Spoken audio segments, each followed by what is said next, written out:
Welcome to Homemade. Hello welcome to Homemade. ഞാൻ രമ്യ സുർജിത്ത്. ഇന്നത്തെ recipe എന്ന് പറയുന്നത് പടവലങ്ങ കൊണ്ടുണ്ടാക്കാൻ പറ്റിയ ഒരു ഐറ്റമാണ്. ഇതൊരു സ്റ്റാർട്ടറായിട്ടോ സ്നാക്കായിട്ടോ അല്ലെങ്കിൽ ഒരു സൈഡ് ഡിഷായിട്ടോ നമുക്ക് യൂസ് ചെയ്യാം. അപ്പോൾ ഇതെങ്ങനെയാണ് ഉണ്ടാക്കുന്നതെന്ന് നമുക്ക് കണ്ടിട്ട് വരാം.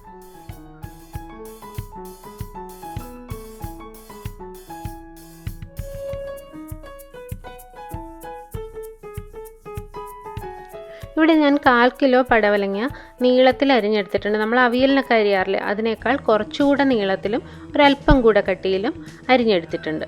അപ്പോൾ ഈ ഒരു സ്റ്റൈലിൽ അരിഞ്ഞെടുക്കുക. തീരെ ചെറുതായി പോകാതിരിക്കുന്നതാണ് നല്ലത്. കുറച്ചെങ്കിലും തിക്നെസ് വേണം, അല്ലെങ്കിൽ അത് പൊട്ടിപ്പോകും. അപ്പോൾ നമുക്കൊരു ബൗളെടുക്കാം. അതിനകത്തേക്ക് 1 കപ്പ് കടലമാവ് ചേർത്ത് കൊടുക്കുന്നുണ്ട്. പിന്നെ ഇതിനകത്തേക്ക് 1/2 കപ്പ് അരിപ്പൊടി ചേർക്കുന്നുണ്ട്. വറുത്തതോ വറുക്കാത്തതോ ഏതായാലും ഉപയോഗിക്കാം.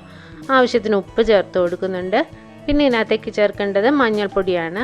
ഒരു 1/4 ടീസ്പൂണോ 1/2 ടീസ്പൂണോ മഞ്ഞൾപ്പൊടി ചേർത്ത് കൊടുക്കുക. പിന്നെ എരിവിന് ആവശ്യമായിട്ടുള്ള അത്രയും മുളക് പൊടി ചേർത്ത് കൊടുക്കുക. ഞാനൊരു 1/4 ടീസ്പൂൺ മുളക് പൊടി ചേർത്ത് കൊടുക്കുന്നുണ്ട്. ഒരു നുള്ള് ബേക്കിംഗ് സോഡ, അതായത് സോഡാപ്പൊടി, ഇതും കൂടെ ചേർത്ത് കൊടുക്കുക. പിന്നെ 1 മുട്ട ചേർത്ത് കൊടുക്കുന്നുണ്ട്. പിന്നെ നിങ്ങൾക്ക് വേണമെന്നുണ്ടെങ്കിൽ ഒരു 1/2 ടീസ്പൂൺ ഇഞ്ചി വെളുത്തുള്ളി പേസ്റ്റും കൂടെ ചേർത്ത് കൊടുക്കാം. അത് ഞാനിപ്പോൾ ചേർത്തിട്ടില്ല. വേണമെന്നുണ്ടെങ്കിൽ ചേർത്ത് കൊടുക്കാം. പിന്നെ ആവശ്യത്തിന് വെള്ളം ചേർത്ത് ഈ ഒരു പരുവത്തിൽ കലക്കിയെടുക്കുക. നമ്മുടെ ബജ്ജി മാവിനേക്കാളും ഒരല്പം കൂടെ ലൂസായിട്ട് ഇരിക്കുന്ന രീതിയിൽ വേണം എടുക്കാനായിട്ട്. ബജ്ജി പോലെ എടുത്തു കഴിഞ്ഞാൽ പുറത്ത് കോട്ടിങ്ങിന് കട്ടി കൂടുതലായിരിക്കും. അപ്പോൾ ഇത് അത്രയും തിക്കായിട്ട് എടുക്കരുത്, കുറച്ചുകൂടെ ലൂസാക്കി എടുക്കുക. അതിനുശേഷം എണ്ണ ചൂടാക്കി അതിനകത്തിട്ട് നമുക്ക് ഫ്രൈ ചെയ്തെടുക്കാം. അപ്പോൾ എണ്ണ ചൂടായി വന്നിട്ടുണ്ട്. ഓരോ പീസായിട്ട് തന്നെ മാവിൽ നിന്ന് എടുത്തിടാനായിട്ട് ശ്രദ്ധിക്കുക.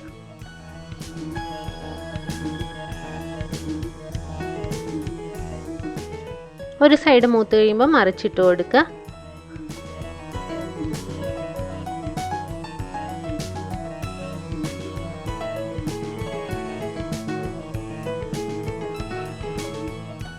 നല്ല ക്രിസ്പി ആകുന്നവരെ ഫ്രൈ ചെയ്തതിന് ശേഷം നമുക്ക് കോരി മാറ്റാം.